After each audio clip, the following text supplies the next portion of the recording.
Okay, so our next, I guess, objective that we're looking at is where we end up finding the lowest amount of potential energy. And so again, when we first started this, we found high amounts of potential energy, basically being where our highest height is at, so the furthest away from the ground.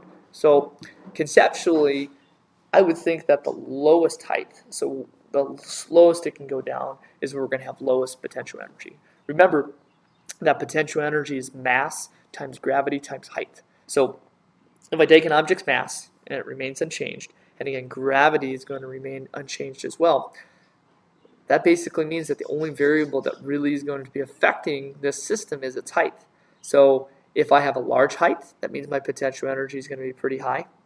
And if I have a low height, that's where my potential energy is also going to be really low.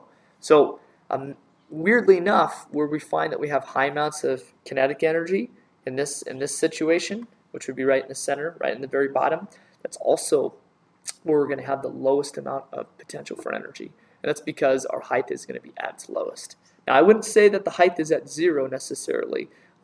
That's kind of a figure of speech, because we know that this thing can actually go down further, but in this system, this is as low as it's going to go.